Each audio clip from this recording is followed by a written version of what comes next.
German शर्मिंदगी। मैंने अर्ज किया, मेरा आपसे सिर्फ एक सवाल है।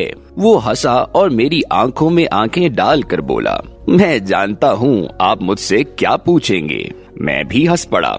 वो बोला, हम जर्मन दुनिया के किसी भी कोने में चले जाएं, हमसे सिर्फ एक ही सवाल पूछा जाता है, आप लोग हिटलर से इतनी नफरत क्यों करते हैं? मैंने कहकहा लगाकर कहा, आपका अंदाजा दुरुस्त है। मैं हैरान हूँ। जर्मन कौम एक वक्त में हिटलर के लिए तन मन और धन कुर्बान कर रही थी और फिर अचानक जर्मन लोग अपने किसी बच्चे का नाम तक हिटलर नहीं रखते। हिटलर का नाम सुनकर आप सबका रंग भी सुर्ख हो जाता है और इन दोनों रवैयों में सिर्फ 2 साल का फासला है।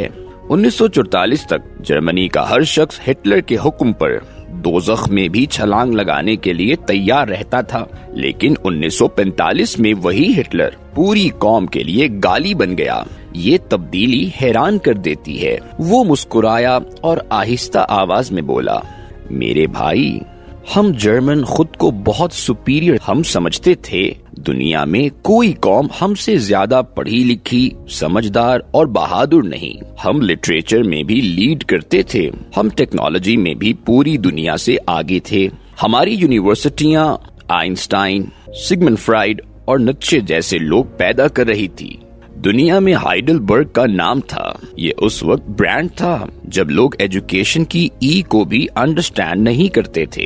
हमने दुनिया को प्रिंटिंग प्रेस और डीजल इंजन दिया। हमने मर्सिडीज, BMW और ऑडी भी दी। हम 3 दिन में पूरा हवाई जहाज बना देते थे। हमारे मुल्क में 3 सियासी जमातें थीं और तीनों के अपने कॉलेजेस थे और उनके लीडर्स उस वक्त तक काउंसलर नहीं बन सकते थे जब तक वो उन कॉलेजेस से डिग्री न ले लेते।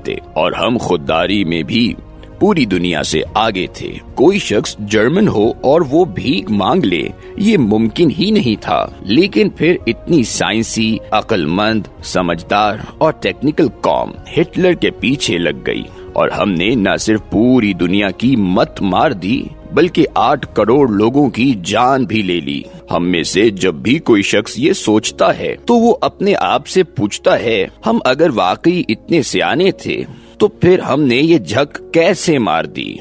हम हिटलर के पीछे कैसे लग गए? बस ये वो नुक्ता है जिसकी वजह से हम शर्मिंदा हो जाते हैं और इस सवाल से परहेज करते हैं। मैंने उसके साथ हाथ मिलाया, उसे थपकी दी और हम अलग अलग हो गए। ये मेरा एक जर्मन प्रोफेसर के साथ एयरपोर्ट पर मुकालमा था। हम दोनों लाउंज में बैठे थे। वो फ्रैंकफर्ट जा रहा था और मैं हेलेंस्की। लाउंज में रश था, लिहाजा हम दोनों एक मेज पर बैठ गए। बात शुरू हुई तो मैंने उससे वो सवाल पूछ लिया जो पूरी दुनिया 75 साल से जर्मनों से पूछ रही है और मुझे पिछली मर्तबा जर्मन कौम की शर्मिंदगी की वजह मालूम हुई।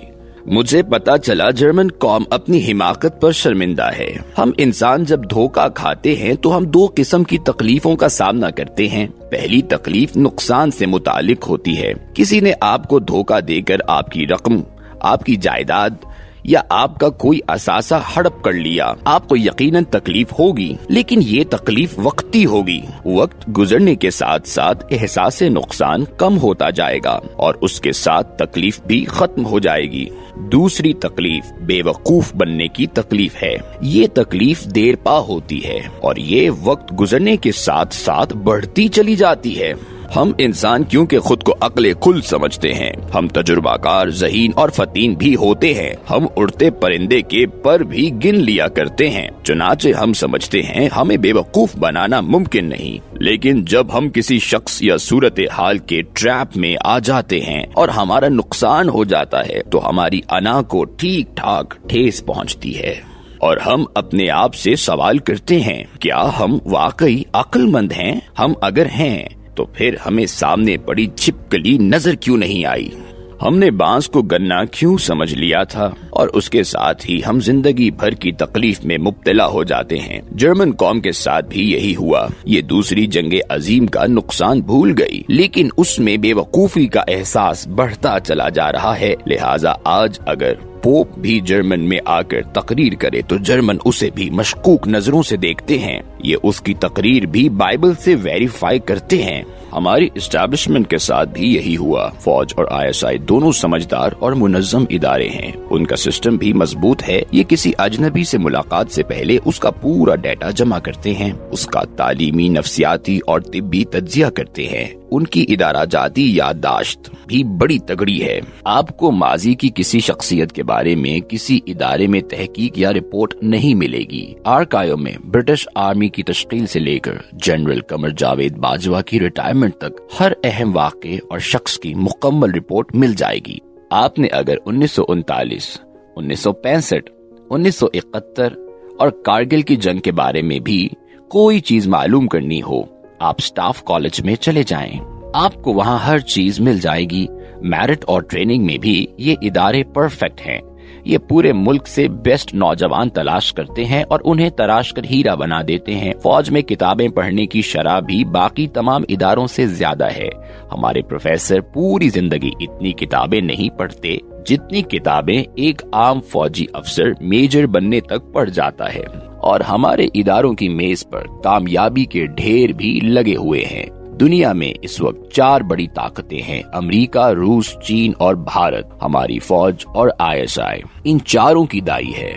हमने अमेरिका को 65 साल से अपने साथ लटका रखा है और ये एड़ी चोटी का जोर लगाने के बावजूद हमसे जान नहीं छुड़ा सका। हमने सोवियत यूनियन को तोड़कर रूस बना दिया और अब उसके साथ ताल्लुकात भी इस्तवार कर रहे हैं। ये हमें सस्ता तेल और गैस देने के लिए तैयार हो चुका है। चीन से पूरी दुनिया खाइफ है, लेकिन उससे हमारी दोस्ती शहद से मीठी, समंदरों से गहरी और हिमालय से बुलंद है। भारत हमसे 7 गुना बड़ा मुल्क है, लेकिन हमने आज तक उसे भी हिलने नहीं दिया। भारत के 1 अरब 40 करोड़ लोग आज भी पाकिस्तानी सरहदों की तरफ खौफ से देखते हैं और हम अगर इस फहरिस्त में गल्फ की रियासतों को भी शामिल कर लें तो हमारी अचीवमेंट्स की तादाद में इजाफा हो जाएगा। हम आज गए गुजरे हालात में भी सऊदी अरब, UAE और कतर के शाही खानदानों के मुहाफिज हैं। दोहा में फीफा वर्ल्ड कप की सिक्योरिटी भी हमारे पास थी और UN के स्पेस मिशंस में भी हमने हमेशा लीड किया। हमारी ISI दुनिया की 6 बड़ी सीक्रेट एजेंसीज में शामिल है। CIA भी मशरिक वस्ता और साउथ ईस्ट एशिया के मामले में उसकी मोहताज है। अमेरिका ने अफगानिस्तान में आना हो या फिर वापस जाना हो, रास्ता बहरहाल ISI से ही होकर गुजरता है। मगर इन तमाम तर अचीवमेंट्स के बावजूद जब हमारी मिलिट्री एस्टैब्लिशमेंट इमरान खान की तरफ देखती है तो ये फौरी तौर पर खुद को जर्मन महसूस करने लगती है और शर्मिंदा हो जाती है। आप बुलंदी देखिए, हमारी एस्टैब्लिशमेंट एक तरफ अमेरिका, रूस, चीन, भारत, सऊदी अरब और कतर के साथ डील करती है। ये दुनिया को आने वाले हालात के बारे में बताती है। ये सऊदी अरब को ईरान और ईरान को सऊदी अरब की तब्दीलियों के बारे में ब्रीफिंग देती है और ये अमेरिका को चीन और चीन को अमेरिका के बारे में बताती है। और अमेरिकी सदर भी हमारे आर्मी चीफ से मिलता है और चीन और रूस के सदर भी आर्मी चीफ से 1-on-1 मुलाकात करते हैं। सऊदी शाह आर्मी चीफ की दरख्वास्त पर पाकिस्तान को $3 बिलियन दे देता है। सऊदी अरब मुस्लिम उम्मा की जॉइंट आर्मी बनाकर जनरल राहील शरीफ को उसका पहला सिपाही सालार बना देता है। जबकि दूसरी तरफ आप पस्ती मुलाहिजा कीजिए, हमारी एस्टैब्लिशमेंट इमरान खान को नहीं समझ पाती और उसे 2011 में इमरान खान में कौम का मसीहा दिखाई देने लगता है और ये उसे पालने के लिए एड़ी चोटी का जोर लगा देती है और उसे वजीर आजम बनाने और चलाने के लिए अपने सारे असासे झोंक देती है। ये लोग एक तरफ साइबेरिया में उड़ते परिंदों के पर गिन लेते हैं, ये कुलभूषण यादव को ईरान से पकड़कर ले आते हैं, जबकि दूसरी तरफ ये मेज पर पड़े तूफान को नहीं देख पाते। ये इमरान खान की फितरत, जिबिल्लत, तर्ज सियासत और पलटकर झपट मारने की आदत को नहीं समझ पाते और ये उसके पीछे लगकर पूरे मुल्क की मत मार देते हैं। चुनाचे मुझे महसूस होता है एस्टैब्लिशमेंट को अपने नुकसान की इतनी तकलीफ नहीं जितनी तकलीफ उनको जर्मन बनने पर हो रही है, जितनी शर्मिंदगी उसको अपनी मिस जजमेंट पर है। ये लोग इस दुख से नहीं निकल पा रहे और ये रोज सोचते हैं हम लोग बहुत अक्लमंद हुआ करते थे, ये तमाम फैसले सोच समझ और ठोंक बजा कर किया करते थे, लेकिन हमने ये क्या कर दिया, हमने अपने गले में ये ढोल कैसे बांध लिया। आज एस्टैब्लिशमेंट अपने जर्मन होने पर शर्मिंदा है। मुझे यकीन है चंद माह बाद पूरी कौम शर्मिंदगी के इसी अमल से गुजर रही होगी। हम सब ये सोचकर अपने सर अपने माथे पीट रहे होंगे, यार हम लोग कितने समझदार थे, लेकिन हमने इसके बावजूद ये क्या किया? क्या हमारी मत मारी गई थी?